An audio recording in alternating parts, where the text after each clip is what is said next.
Lo and behold, unto thee, faithful life-of-date readers, I render the dream granted to me, as I slept not a fortnight ago. No dot or iota has been altered, not even for the just cause of ENTJ image management.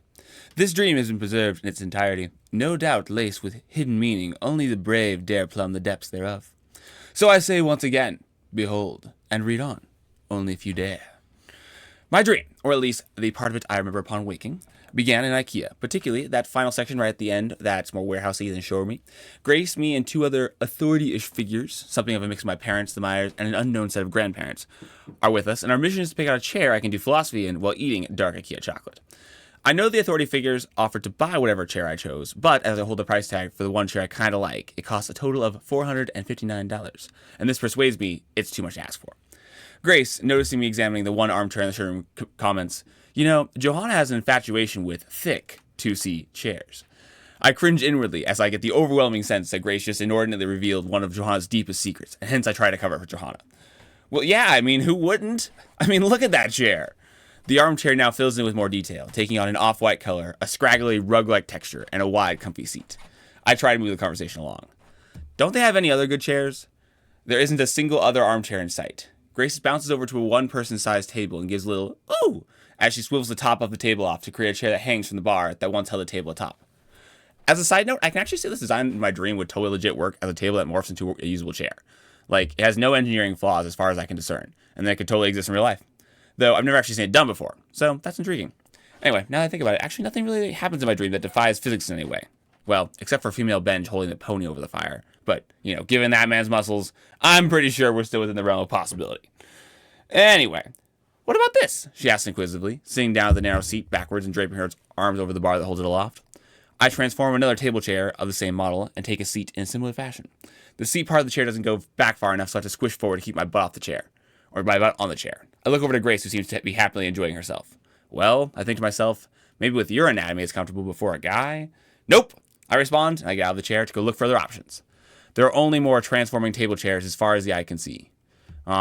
Grace sighs, almost forlorn that I didn't like her chair of choice. Alright, let's go look somewhere else. And with that, she too gets up and begins to lead me across the IKEA storeroom floor. As we're walking, the authority-ish figures seem to fade out, and it's just me and Grace now. She begins to beatbox with perfect speaker quality at the starting beat of Connor Price's song, Still Hot. And though at first I feel a bit of hesitation, once the lyrics come about, I decide to just go for it. I sing out with Connor Price's voice in my mouth, "Last time I checked, I'm still hot, real hot." I do a little dance as we walk, singing the lyrics perfectly until I reach the part of the song I don't know. And then my singing goes as follows. I did it on my own, independent, na na na na na na na na na na na na. And then I just start singing nods to Grace's beatbox beat. A few customers look at Grace and I like we're crazy, but I remember one IKEA cashier, a mix of Rebecca, my old HCS boss, and Rebecca, Caleb's girlfriend, chuckling to herself as we walk by, clearly enjoying our performance. She just continues to check out the customer at her register. I pay no heed to them all and keep on singing. The scene switches, and I'm now driving myself home with a feeling that the chair shopping trip was a dud, yet being still glad that I went. I'm driving Grace's car, except there are no seats, just a bed that leads right up to the steering wheel. So I'm laying on my stomach as I drive. I have to lean, kind of like you would on a sled, to move myself to the side, and so I dig my left knee into the mattress and flick on my blinker as I pass the slow car. Just as I finish passing, I notice a cop pulls out and starts driving the opposite direction. I watch in my rearview mirror as he goes by, thinking about how grateful I am that I used my blinker. As I continue to drive, I have a hard time balancing my weight between my two legs, and hence going perfectly straight is not happening. Thus, I remember using my blinker furiously to make it look like I'm really just, going back and forth between the two lanes on Mulberry, but I actually can't keep my car straight. The scene cuts once again, and suddenly I'm in the port, just before the intersection by Overland Foods. In my dream, I almost lucidly ask myself, wait, how'd I get here? But then I realize, I must have gone into autopilot on my drive home.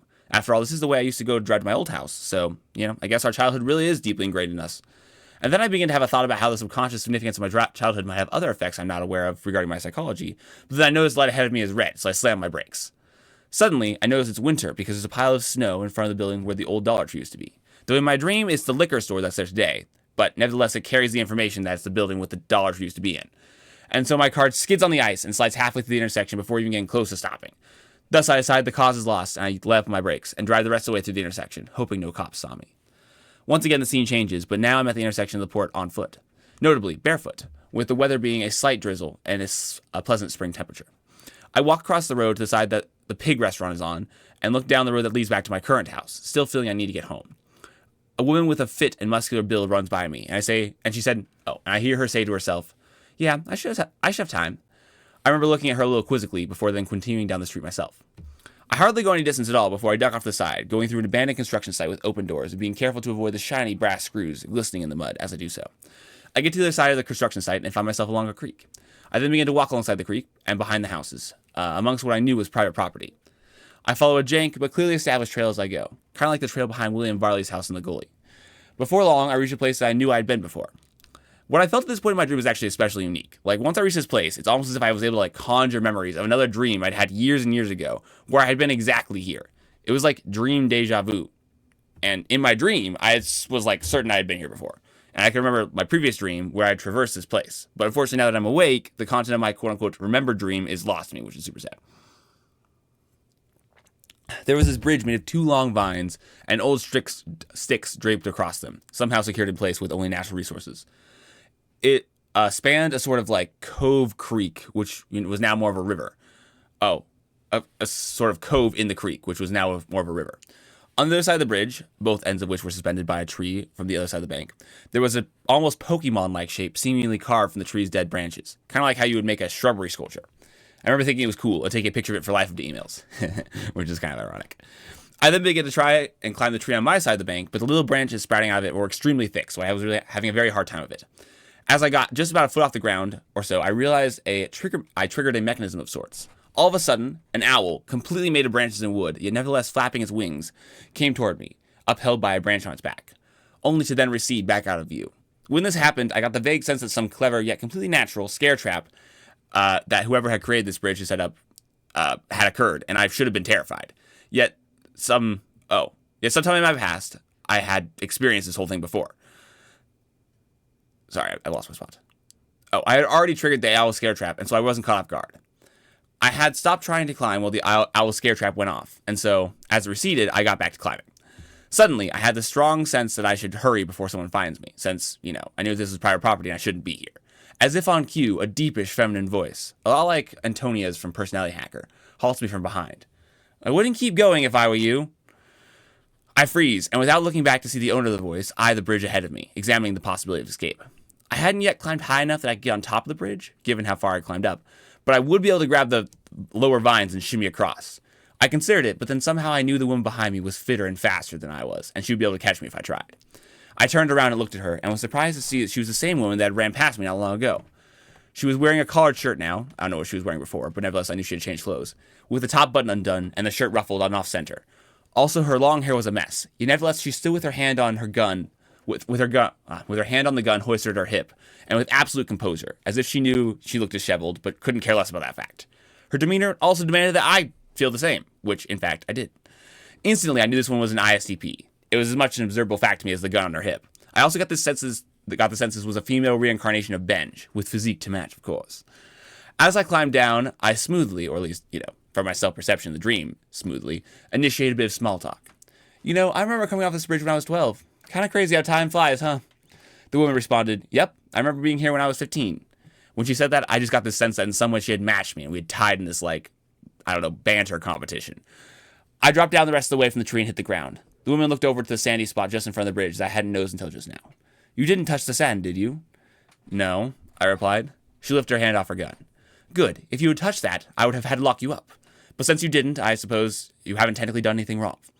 My demeanor was unfazed, and I remember feeling completely composed. I answered back confidently, "I don't think there's anything wrong with trespassing." I then said something along the lines of, "If it weren't for you being here, I would have crossed this bridge without second thought." But I can't remember what I actually said. To which her response was basically, "Yeah, I don't think there's anything wrong with trespassing either, but it's technically my job to make sure you don't do that, and I take my job seriously." She then started escorting me back the way I came, and I followed along behind her. And see, this part is vexing because I know that particular lines were said as we walked back the road. When I first woke up, I knew exactly what they were, and I remember thinking to myself, "Man, Dream Alex, that was pretty smooth." But I actually can't remember them now for the life of me. All I can remember is the general impression, and it was a bit flirtatious, and also in a I'm not actually trying, no big deal sort of way. I don't remember anything else though, so it's just annoying. Also, at various points in the conversation, my dream self was going to something that would make sense, but then he caught himself because he realized an ISTP wouldn't care for the question. The only concrete example I recall of this behavior was at one point where I was going to ask, so, how long have you been guarding this place? But then I stopped myself because I realized an ISTP wouldn't find that question significant or interesting. Hence, I remember substituting it for something more ISTP friendly, though I don't remember exactly what. Anyway, on to the next thing I actually remember from my dream. Eventually, we reached the woman's house, which was a gerrymandered place next to the post office. I remember being impressed she was able to finish her run, get changed, and still catch me before I crossed the bridge, given the location of her abode.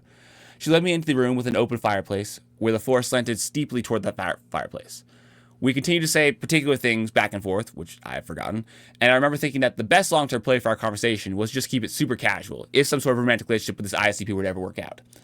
It was at this point I started daydreaming, in my dream mind you, about how me and this ISTP would next meet and how our relationship would evolve from there.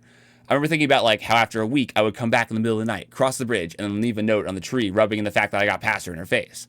But then I also remember realizing, in my daydream in my dream, that actually that wouldn't work because she has SE and it would totally notice me, even though she was like asleep ages away from the bridge, if I tried that.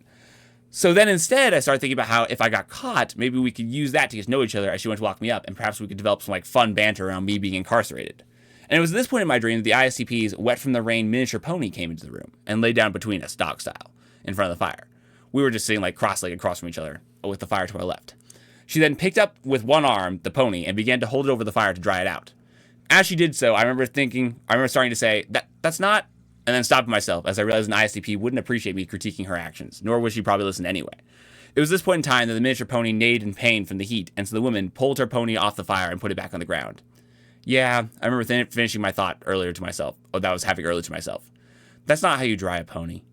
It was this point in time in my dream that I suddenly became fully lucid. Like I was fully conscious I was dreaming, and none of this was real. I guess the one-arm pony lift was a stretch for my suspension of disbelief. Yet nevertheless, I was still in the room with this woman as the pony popped back down between us. I got this strong sense that something really bad was near my real body, like some dark force was right beside my bedside. I need to go back to my real body like right now. However, my dream me tried to ignore the feeling and continue the conversation with the ISTP because I was enjoying myself.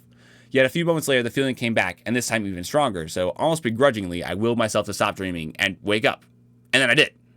And yeah, shortly after I woke up, the bad feeling faded. I started thinking about how oddly like vivid and specific the dream was. And like I remember exact quotations, like crystal clear scenes and moments with very particular details. As a result, I felt like basically compelled to write it down. And hence this Life of the Email intro. I've written down the dream exactly as I remember it, to the best of my ability, and I tried to capture every detail as I recall it. I don't know why, but this dream just seems like a very unique experience to me. So it just feels like it deserves to be captured accurately. Also, by doing it this way, it allows for the possibility to figure out like the weird subconscious things going on inside me and maybe extrapolate meaning from that. I can already tell like some things. For example, very recently I listened to a podcast episode about how the MBTI styles express and desire love. And I remember thinking that like the TI was by far the best style out of those. Hence, if I were to ever get married, the smart decision would be to choose an ISTP. Pretty sure that's where the female ISTP came from and the cause of the background romantic tone. Or with the Connor Price song, I had Still Hot stuck in my head from the way back to John's before I went to bed. Or like Grace's car being a bed. Apparently my subconscious thinks that Grace's car bed is by far its most defining feature. Anyway, I'm sure there's lots of like hidden psychological Easter eggs, and while it does concern me slightly to give you all a full view of my consciousness to the wider world, since I don't know what meaning is held within there, it all seems innocuous enough to me, so I think I'm safe until like Jake starts NEing and then like finds these connections I can never predict. So yeah, there you go. First intro in Life of Daniel history to be a dream I had. Mixing things up here. Anyway, on to normal Life Update shenanigans.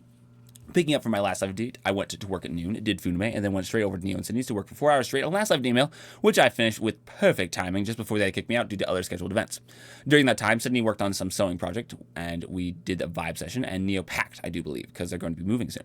So yeah, that was, for the most part, good, and glad I did. Once I got home, I did Funime once more before joining Joe and Sam for some magic games, which were mildly fun. At some point, after like 2 or so hours of playing, I died early, so I decided to go on a night walk with Johanna to catch up on her life. And that was good. I think she's finally hit stage 4 of FJ health, and I don't know, that's pretty cool to see.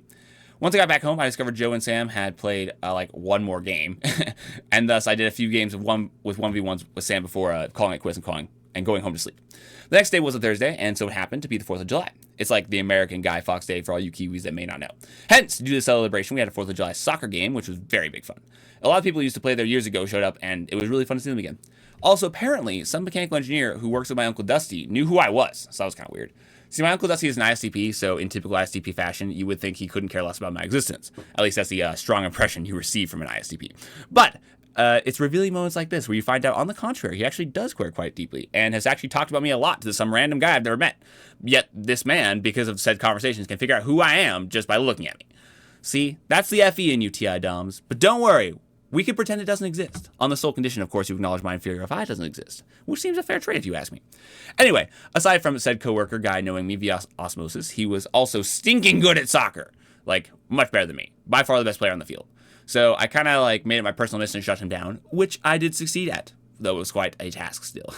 Not gonna lie though, one of the best feelings you can have as a defender is having a guy that was going to get past you and like keeps on trying to do it, stop trying to do so, and just ends up, passing around you instead of dribbling. Because that's basically like admitting, yep, you're good enough that I know if I, try and get past you by dribbling, I might lose the ball. So it's an inadvertent compliment, which you know as ENTJs do love. Anyway, it was a great game of soccer, overall very fun, except for the, what's-his-face? Oh, Jonathan, that's his name. Stopped every single play Benj and I tried to make together. Immensely vexing. Once soccer wrapped up, I then headed home, showered, ate food with the family in a lame but technically 4th of July celebratory meal. At this point in time, I was duped into giving my credit card information to receive my non-existent UPS package, which upon realizing it was a fraud and that I fell for it, I then promptly replaced all my credit cards. From there, I went over to the Myers for a bit early to help Benj fix the spikeball nets. Fix meaning duct tape, not duct tape, nets. Once that happened, we then had some time to kill before the party's goings on. Hence, Benj and I got volleying in some table tennis. And holy cow, by the tail end of that time, we were cooking. Like, the slams I was hitting and that he was returning were insane. Actually so cool. Other people got to see us being cool, too, which made it even better. After that, we played some volleyball on the grass, just like the good old days, and my team was the best team. We then did a lot of spikeball, a bit of spikeball, which is before going over to Windsor to see the fireworks. I utilized my professional lounging skills to lounge amongst the tall grass, and it was just, looked fun. But then I actually accidentally started a lounging movement, and hence we all watched the fireworks while lounging. During that time, I had some really great banter with both Johanna and Nessa. Actually, now that I think about it, I had some really good banter with Micah and Sam, too. Just all the FE people. Banter is actually, so much fun. I like banter. Also, Karina weaved me a grass bracelet, and that was actually really cool. Art. Then once I got back, I got cooking on your favorite subject, typology. I typed Micah's girlfriend, Jules, who's in fact an INFJ, and then in the basement of the Myers for times and half a time, I typed them. The night wore on, and I could tell Jules 100% wanted to leave and kept trying to tell Micah so in code. But because it was an INFJ code, it was worded like, "Do you need to get home for work?" Thus obscuring the real meaning of, "Please save me." Now, of course, INFJ does this in hope that their significant other will catch the subtle meaning, but not their intended audience. But unfortunately for the INFJ, I have an eye and extensive experience with the INFJ code. My brother is one such creature. And add to the fact that Micah is both indecisive and has SI, and ironically, her communication has the exact opposite effect, where I understood what she was saying, and Micah very much did not. Also, in addition, and I'm going to go on more of an NI limb here, but, I'm usually right, so it's worth it. I also surmised that Jules did not want me to drive her home, though, of course, she would not admit, such openly, and thus was desperately trying to avoid that outcome, even though it was, by far the most logical choice, as I was literally, driving back, and her house was on the way. But then Nessa, vexed by the deadlock of indecision, acted decisively, and just made the decision that Jules would go home with me, and I would go with Micah, or she would go with Micah. She, of course, did this so that things actually happened. And we didn't just talk about what to do for 5 more minutes, a reason I am deeply sympathetic to. Thus, Jules no longer able to get out of me driving her without committing a social faux pas, acquiesced, and I, in full knowledge that she did not want me to drive her home, pretended not to notice, because the lull was the most logical option, and whatever Jules' reason was for not wanting to drive with me, it probably wasn't very good anyway. So, why do I say all this, you might ask? Well, for no other reason than to flex and make the FE types slightly nervous. See, FE types pride them in and heavily depend upon their ability to perform what I deem doublespeak. Doublespeak, a definition. Acts of communication with overt meaning that does not match the intended meaning. Also, a term coined in George Orwell's popular novel 1984, meaning speech without definite meaning. Thus, as you can see, using the word doublespeak is actually an act of doublespeak, denouncing doublespeak. And only those who know the appropriate decoding methods, aka who have read 1984, which ironically the main proponents of doublespeak FJs are unlikely to read, and thus paradoxically making them unable to understand said doublespeak, will, make us arrive at the situation until I go and ruin it by writing this paragraph and explaining everything. Anyway, FJs do double speak, so they can manage to say what they want to say and vicariously get what they want, while nevertheless ostensibly being people-pleasing and cordial. In fact, this is probably the feature that FE types use to gauge another social prowess. Socially good means how well can you speak double speak.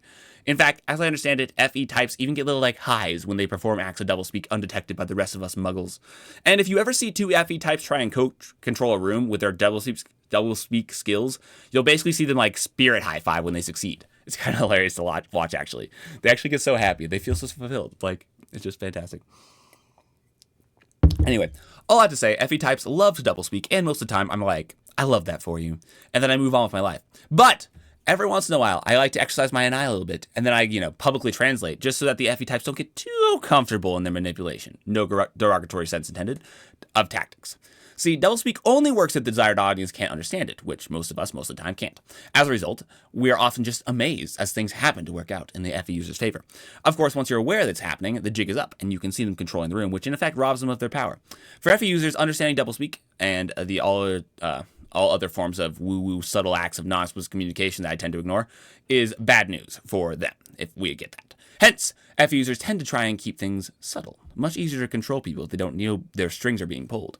But see, and I know I'm getting totally off track, but I'm on a roll now, so I'm just going to keep going. No FE user is an island. And while their subtle manipulation tactics were great on most of the general populations, what about other FE users? Others of their kind aren't fooled in the slightest by this doublespeak, so how does an FE user deal with one of their kindred when their said kindred is in their way? Well, see, this is where things get really interesting, because FE users literally have verbal wars in doublespeak. Like, they're basically just fist fighting. And the best part is, because FE users understand their own vulnerability to others' negative opinions, they will weaponize that in doublespeak, so they basically mortally wound their opponent and regain control of the room while they're just, pretending to be nice. It's actually so fascinating. There's this hidden world of FJs fighting all around us for control and social territory, and unless you're an FJ, you're almost certainly oblivious to it most of the time. And this, of course, includes me.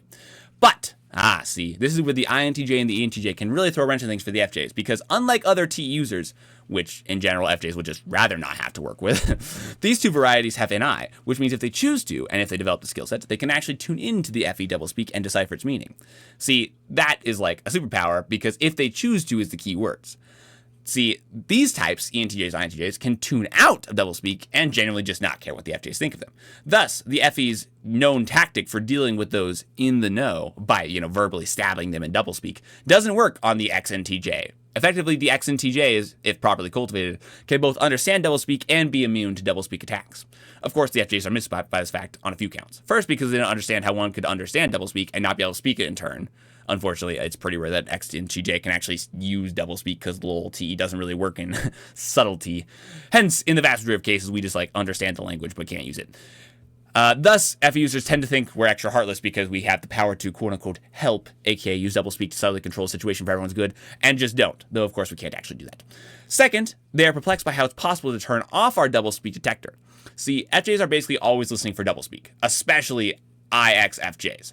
And because they have FE, they basically can't ever not be listening for doublespeak. Thus, with the notion that someone could just tune out or not care is basically unfathomable to them.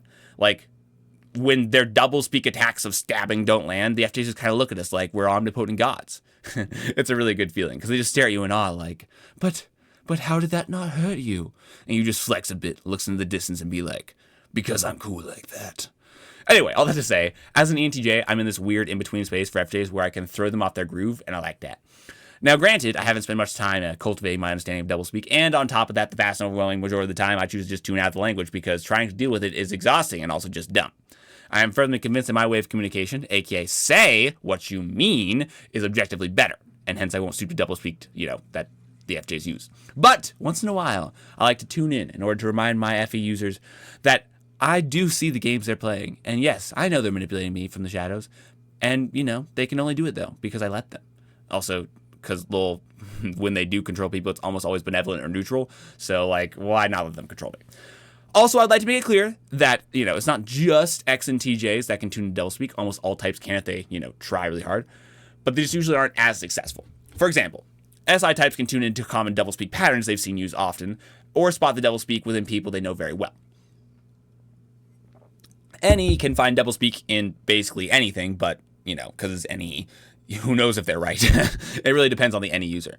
SE types kind of suck at doublespeak, but they're really good at picking up subtle body language, so they can kind of make up for it. Anyway, the point is, it's not like I'm saying that I'm that special, just a little bit more special than everyone else is special. Well, except for the INTJs. They're more special than my special. But anyway, just know, all you FE users, I'm onto you. And it's only by my goodwill and the objective laziness within me that you go unseen and continue to operate in the shadows. Yet who knows when I will choose to stir from my slumber of complacency, Who knows when I'm watching you or just sleeping with my eyes open? Who knows? And that's all I have to say about that.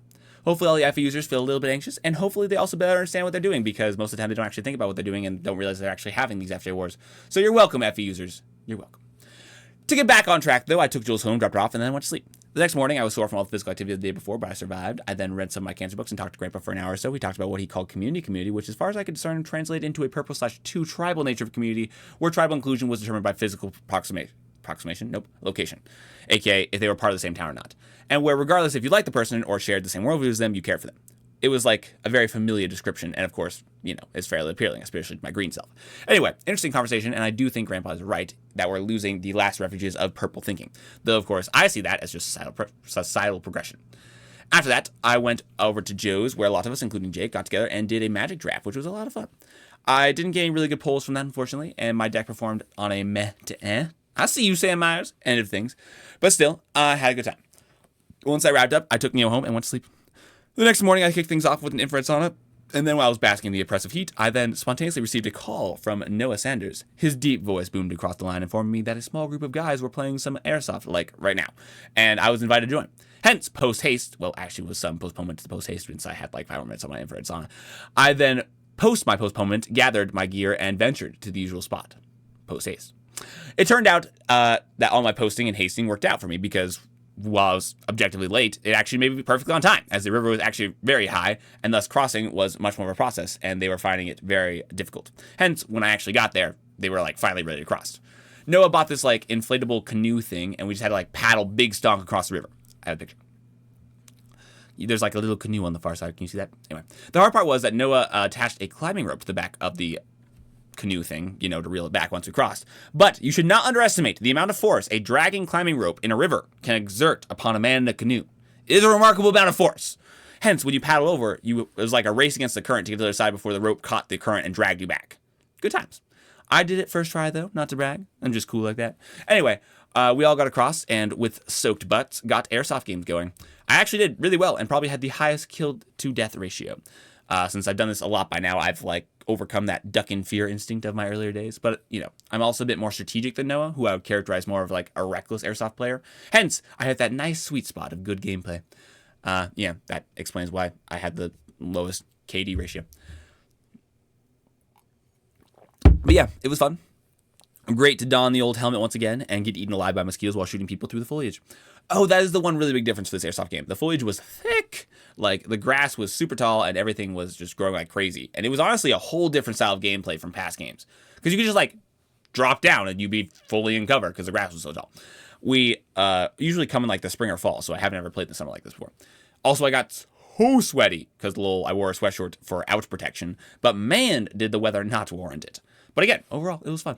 However, the best part by far was right at the end, before I had to go. Noah busted out his new, I kid you not, airsoft minigun. Not only did this thing weigh a ton, trying to carry it in aim is just painful, but it shot over 50 rounds a second. You would shoot it and just watch a line of BBs go across the field. Pure beauty. We did a round where I was the Juggernaut, aka I stood in the open with balloons strapped all over me, and it was fantastic. Painful? Absolutely. But you don't understand the joy of wielding a minigun against your cowering and fleeing opponents. It is an ecstasy like no other. Here's a picture of us and me with the minigun.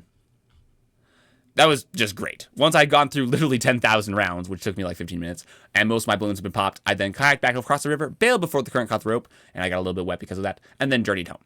Once I got back, I took a much-needed shower before eating, and then headed over to Life Point Church, the site of our Ratchet Christie meeting place of old, where Katie and her newly acquired boyfriend joined Liam, Noah, and Alan and I for a Ratchet reunion. Personally, I think Katie could do better. The make and model of her boyfriend was fairly straightforward, though I will say he did seem to have adequate nerd stats, so that was good at least. Enjoyable guy, just kind of boring.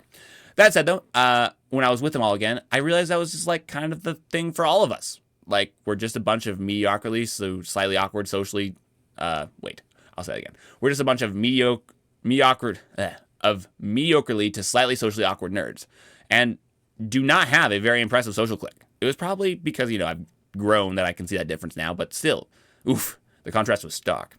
Nevertheless, it was good to be all together again, and it's good to see Katie. She seemed fairly the same, definitely not fully relaxed and a bit on guard, but nevertheless, clearly Katie. Yep, we did that. It was good, if a bit disappointing. I then went over to the Wolverine farm, where I talked with Rebecca about her relationship with a certain someone. Khalib. And that went exceptionally well, and I think Rebecca took that to heart. And, hopefully we'll use it. Ben later said that I made more progress in that one conversation than he had with her in a month, which, I took as a hardcore compliment because Ben is a very confident FJ. And, well, yes, I do admit FJs make people feel better like a boss and completely outclass me at being fuzzy. I cannot contest that I lose in that regard. Okay, but when it comes to actually fixing problems and not just making people feel better, you better bet there's no one more competent than me. That is like my territory, boys. Anyway, good conversation. Not saying everything's fixed, but that, I played my part and I was glad to do it. Once I got home, I then did Funime for ages. I think, I did it a bit longer because I was socially exhausted.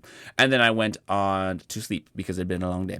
The next day I woke up and went to church, but unlike typical church experiences, this time Jake, with the rebellious scoundrel that he be, suggested we walk and talk during the message, because neither of us will ever learn anything in those messages. Hence, I thought it was a great idea, and I agreed, and subsequently walked around for like 30 minutes or so, and we talked. It was big good. Found out some interesting things about how Jake perceives time, which made a lot of sense of his hate for SE. And then after that, I was slurped by Karina, and we journeyed to a local lawn upon which we lounged. And I was like, blah, blah, blah, blah, blah, blah, blah.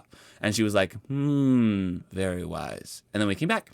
Then, before I left, I participated in the social table for a bit before leaving, because lol, I had to eat, and I have cancer. After Funime, I then participated in Star Wars D&D, and that was average. And then, against my better judgment and desire, I joined in for a round of Jackbox games. And I really do hate Jackbox games. My proximate experience with them has only reinforced that issue for me. But my orange was just a little too weak and my green a little too strong to refuse the request of my presence. A mistake I'd intend to rectify in the future. After that was Funime, I went on a good night drive and then I slept. The next morning, I called my enabling doctor. I deem him such because he enables me to do what I want and monitors me like 0%. And that was I then ate food, and Dad and I got into an argument, which seems to be happening more recently, which is unfortunate. And that was probably the maddest I've seen Dad in years. Me having cancer has definitely taken some serious emotional tolls on him, and unfortunately, my emotional stupidity combined with his sensitivity ends up meaning I accidentally emotionally wound him, not infrequently. Yeah, not the ideal combo. Of course, ENFP, so his fixation is literally freedom of emotional expression, which, when you combine that with an immature TE function in the tertiary position, results in the occasional emotional explosion, which I'm not claiming I'm faultless in, again, emotional stupidity, but I'm definitely not the root cause of. I have a lot more I could say about that, but I'll leave it there.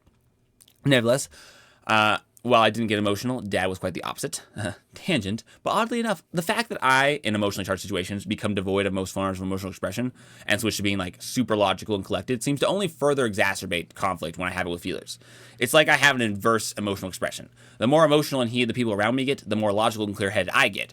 And while I think this is an excellent feature and one of my very cool abilities, the feelers in my life seem to thoroughly disagree. Typically, they get even more mad when I do this because I'm knocking a step back. Like, throws up my hands. How does that make any sense? What, you want me to be mad back instead of calm and collected? Anyway, all that to say, Dad and I had an argument. I did my best to de-escalate it, and I will say later we talked things over and we are good again. But, until the next ENFP explosion, which according to my current math is scheduled for about, checks watch, 1 month and 17 days from now.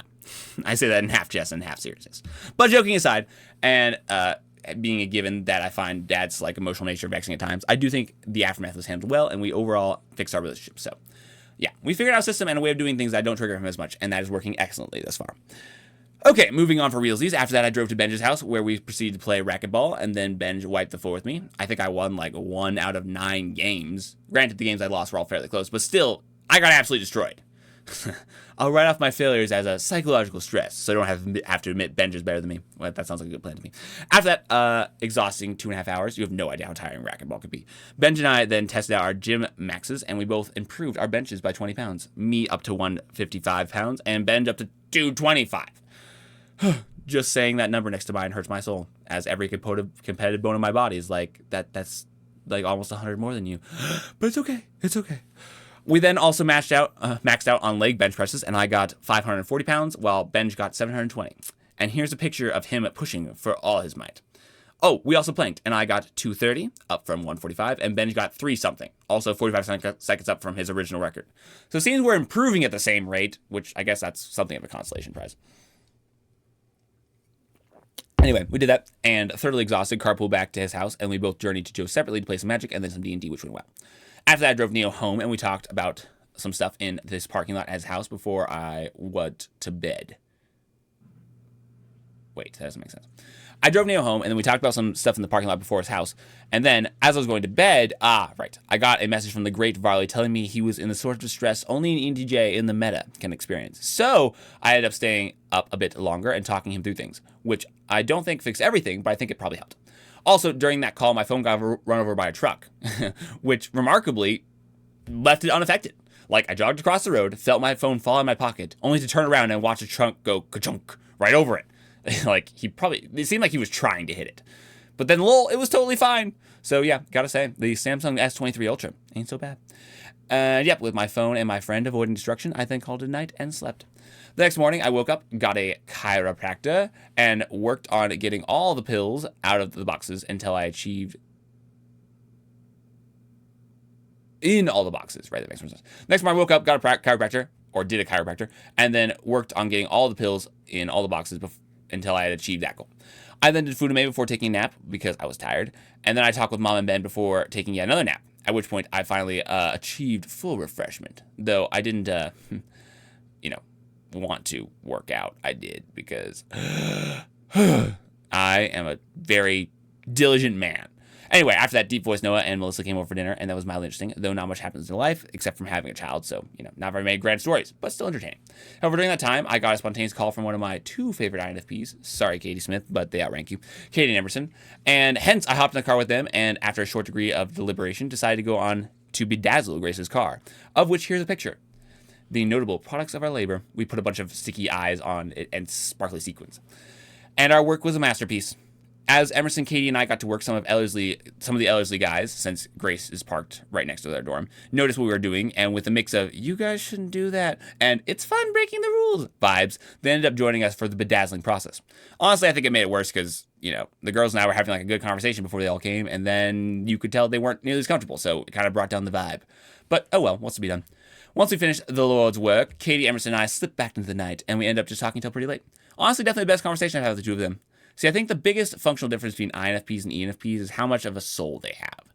Like, both can be fun and both can be caring, but INFPs have a much richer soul than ENFPs.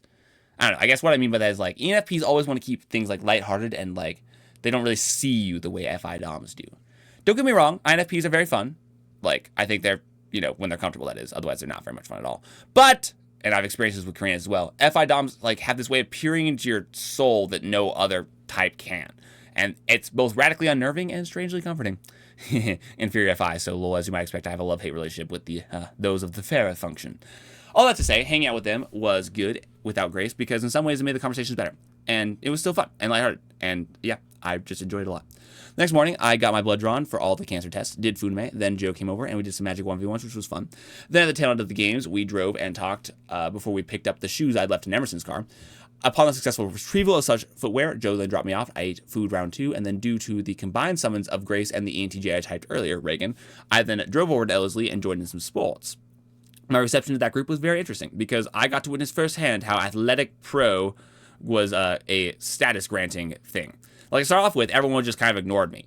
But, I wasn't, like, really unwelcome. I could just tell everyone was just like, why are you here? But then as I made some good hits with the volleyball and made some instinctual good kicks because little soccer instincts are ingrained in me, I could just feel the social temperature warm to me. However, since I'm not like god tier at volleyball, the exothermic reaction of my sports prowess seemed to experience diminishing returns around the level of about, all right, you're cool, until about when we started playing Ultimate Frisbee. And since this is a game of my youth, and, since I was probably the best player there, I felt my social prowess and acceptance just once again rise exponentially. Actually so intriguing to watch. So yeah, by the end of that, basically everyone was just cool with me and was super welcoming, and so it was really fun to observe. Once it got dark and things wrapped up, I then took a brief car ride with Taylor, Grace, and Reagan, and we talked some, and that was Reagan's brain is still big small, and he is very SE focused, not thinking of all the good questions. But oh well, not every ENTJ can be a William. Speaking of which, once I got home, I then talked with the great man, which was good, and then I called his most esteemed girlfriend and coached her through how to help an ENTJ in crisis. I think that was pretty helpful because, she told me it was. See, ENFPs are pretty straight up with you, like a desirable feature for sure. But, I don't know, maybe she was wrong. Not gonna lie, it kind of sucks that I can't be over there for, like, William right now. I wish I was in New Zealand, but such is life. The next morning, I kicked off with an infrared sauna, ate food, and then watched some anime for an hour, worked out, went to the chiropractor, cleared things up with Dad, as aforementioned, and then attended Thursday night, which much Magic was played in. We had one super long game where my CDH deck, with an Ultra Commander, mind you, barely kept from not dying over and over again. And honestly, it was lots of fun. Having a deck where you can just, like, if you're creative enough, always have an answer is just a fantastic experience. So yeah, that game went way later than I thought it would, and, should have gone, but we did get it done. Joe and Noah had some very complicated copy of a copy exchange, of which I'm trying to follow, but then I just gave up because it wasn't worth the mental energy. And I think I now understand how normal people feel when I get all philosophical about them. The next morning, I woke up at noon, did Funme, and then decided it had been a bit since I built any Magic decks, and I could use the relaxation. So I turned on my good old podcast of old, Pints of Aquinas, and started deck construction. 2 notes. First, Matt Fradd's voice is basically soothing for me at this point in time, because I've listened to so many Pints of Aquinas episodes that, the fact that I'm way smarter than him now and basically learned nothing from his podcast is largely irrelevant, because I just like hearing him talk. Hence the podcast episode in the background. Second, I realized that the Magic deck building is basically my new Lego building. Those two notes have now been concluded. Now back to our regular program. After deck building for a number of hours, I did a run. I then got back, and Neo and Sydney came over to join me for deck building, and we all did it together. I then did Funame, went over to Ben's house, and I talked to Caleb about his situation, and I believe that was good. Then from there on, I went back home to see Neo and Sydney were just wrapping up the last of their deck building enterprises, and then once they finished, I went to sleep. The next morning, I woke up and spoke with Noah, the best Noah, I might add. Sorry, not sorry, other Noahs. I then did Funame, finished deck building the decks I was building, and then I made 3 new decks in total, making my whopping total be 32 decks that I now own. And then I worked out, got back, and read my cancer book, and then I went and bought kind of free. It was sugar-free chocolate, but Mom and Dad paid for it because they left me some food because they were gone. Chocolate and some soup. And you have no idea how good chocolate, even weird chocolate, tastes after, many days of total, depression. Deprecation. Nope. That's close, though. Deprivation, first try. Total deprivation of sugar. It's a beauty in itself. Plus, it's also, immensely good for you. Supposedly. Chocolate, I mean. So, come talk to me if you want to talk about all the health benefits to justify your chocolate addiction. I then did Funame before meticulously tasting all the varieties of chocolate, and I determined that the caramel one was the best because it tasted most like caramel. I know. My reasoning is hard for the less educated among you to follow, but trust me, even you have the potential to be this big-brained. Once I did that and read my cancer book, I then did some chores around the house while listening to Personality Hacker, and then I went on a night walk, and then I slept. Next morning, I had church, which proceeded fairly averagely. Anessa and Micah were without their fearless leader, aka Johanna, and hence without purpose or direction in life, and thus I engaged them in conversation. And while my reasons for engagement were indeed shallow, the content thereof was surprisingly deep. I learned many valuable things and felt like I really connected with Nessa and somewhat Micah as well. It was definitely a conversation worth having. Once I got home, I did Funame, attended D&D, read my book and ate my newly acquired chocolate. Hold chocolate bar aloft triumphantly, and God rays shine down upon it. I then did Funame, upon the tail end of which I received a text from Maple Myers inviting me and my parents to come over and hang out. But my parents just got back from being harassed by a bear, and thus were sleep deprived, and so they were like, no. But I wasn't, harassed by a bear. Hence, I was like, okay, sure. But since Johanna, Benj, and Sam were all gone, it was a fairly lackluster engagement. But, the one immutable social rule that I have ascertained through my long years of study of the esoteric arts is that one does not turn down a first invitation, for in turning down one turns down all. AKA, if you say no the first time, people don't invite you again. Hence, I attended, slapping my thighs rhythmically, and then jumping upon a trampoline. I played Gaga Ball, and man, it's been a long time since I did that, and then I built Lego and talked with Seth. And the last part was definitely the best. We walked around the rain some, and we talked, and it was good. Up there with the best conversations I've had with Seth. Monday, I don't recall exactly what I did, but I know we played some Magic instead of D&D, and just because I wasn't feeling it, I was like, we should just not do D&D. And we were missing some people too. I also spent 2 hours talking with Neo and explaining the depths of our interactions and the reasons behind things, and so on. The next morning, I restocked all of my pills, went to the Snap Crackle Popinator, aka chiropractor. Also, side note on that, I haven't actually asked in any way, but I'm decently convinced my chiropractor lady's an ENFJ. I just got a vibe. We'll see if someday I figure out if I'm right. On my way back from that, I stopped by at Joe's and grabbed the stuff I left there on Monday night prior, and I also stopped at LabCorp to get my blood drawn, and then finally got back home at 2:15, and I ate food while watching anime. I then worked out, read, and ate chocolate, did Funame round 2, and then played Magic with John before going to sleep. That night, I had the dream that featured in this Life of Demos beautiful intro. I then woke up, wrote it down for 2.5 hours, and then went back to sleep for another 3 hours. I did an infrared sauna, then went and did Funime, after which I finished another one of my cancer books. Woo! And then I went on a run where I did pretty great, and more importantly, felt awesome. Once I got back, I met with Becky Dawson, who showed me all the stores and all the products and all the things, and, showed me how to navigate my new dietary restricted lifestyle. And while that 3 hours was helpful, it also murdered me socially. Like, I'm betting she's an ISFJ at this point, though yet to be confirmed. But man, ISFJs can drain me. Like, yeah, I got back and I was like, I need to walk. So around 8:30 and after eating, I then put on some personality hacker and began to walk. And like, I didn't intend to walk for very long. I just started walking to reset my emotional state. But as I got walking, I kept being like, ooh, I've never been here before. And I was like, ooh, going over there looks cool. And so forth, until I found myself nestled among the foothills of one of the most beautiful nights ever.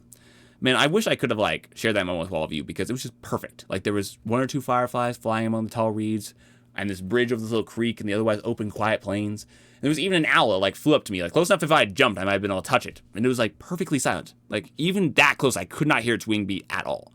Also, the moon was like near full, so I was able to hike the whole trail by moonlight. It was just so pretty. I got some pictures later on that hike once I made it to the ridge, and using the pretty cool night vision mode of my new phone, you can now view them. Picture. So yeah, it was just beautiful. While I was hiking, Charlotte messaged me back about some things that I was talking to her about concerning William, and I was like, well, since it's not too late in New Zealand, you guys want to do a call? And hence, impromptu, I ended up calling William and Charlotte and explaining their different love styles and fixations. During said call, I also reached the end of the trail, which I originally thought meant I lost the trail, but no! It turns out it just stops for no reason. Hence, I had to descend down the side of the reservoir off the trail and, to start heading back home, which was precarious to say the least. William and Charlotte were quite entertained by my occasional girly scream due to almost falling, as I expounded upon the relationship dynamics. Here, let me show you my route. As this point in the elevation, you can see where I'm talking about. See that steep overall part of the elevation? Yeah, that was me coming down from the ridge. But by some miracle, I made it down without falling or twisting my ankle, and I was able to finish my hike off and get back home. Here is my final route in total. 14.9 miles. Pretty hefty night walk. I didn't intend it to be that long, but it just ended up being that way. I got back at like 2 in the morning, so that means I walked for like, 5 hours straight or so? Something like that. I don't know. It was great, though. 8 out of 10 experience. Hardcore, do it again. However, by the end, my legs were definitely quite sore, so I got home, conked out in bed, and that was that. The next morning, I woke up at 1 in the afternoon, did Funime, ate chocolate, and read, and then I worked on the Life Demo. I went to the chiropractor, came back, and then read some more, did some Funime, then worked on the Life Demo some more, and then slept. Regarding yesterday, I did an infrared sauna off the day. I then did an early Funime, some chocolate and reading, got my port flush, and regained gratefulness that I'm not currently going through chemo, because, man, I do not want to go back there. I then got home and worked out, and then worked on the Life Demo, then watched YouTube, and then did Funime. Jake, I gave you permission to develop a food tube variant, if you would like. I then went over to LC and attended Grace's "Yay, I'm finally free" ceremony. The actual ceremony kind of sucked, though Naomi Jewel did a worship dance, so I didn't expect to see her there. But afterwards, good. An INTP sought me out, and I typed him, and, he had his baby mind blown. INTPs are just the best. They actually, care about the things I say, unlike the rest of you plebs, I then heard this dude Moses, but his name wasn't actually Moses, it was like Moses. Anyway, testimony, which was horrific and awesome. Ugh. Yeah, even thinking about the things that happened to him makes me kind of cringe, so I don't want to go into that. The big thing is that it puts my cancer into perspective. Yeah, I have cancer, and that's bad. But, compared to this guy's tale, I would choose cancer any day of the week. Thank you very much.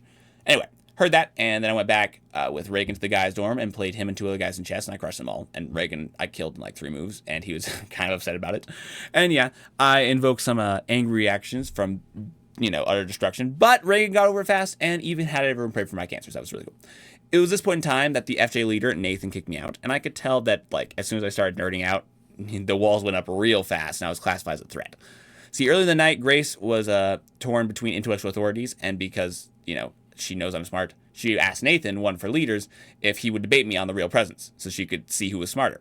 Hence, I engaged, gave a casual exposition of my position, making it clear I had studied on the issue, and then I backed off, and gave him an easy out of the debate, which he promptly took. Which, fair enough, I wouldn't want him to debate me either. But apparently the exposition I gave was not sufficiently tampered with, kindness, because I still gave off the "hi there, I'm an arrogant intellectual jerk" vibe to him. I thought I didn't. I thought I was super cordial, but obviously I'm wrong, because he just basically hardcore switched into threat mode after that point. And yeah, I could tell he was watching me and on the defensive against any misleading I would do to his students. So, oh well. But when the opportunity arose, he politely asked me to leave, and I obliged. And yep, that was the night. And then today, all I've done is work on Life Demo, do a bit of reading, and then did Funime. So here you go. Thank you for reading, or in this case, listening, and I will talk with you all at a different and later point.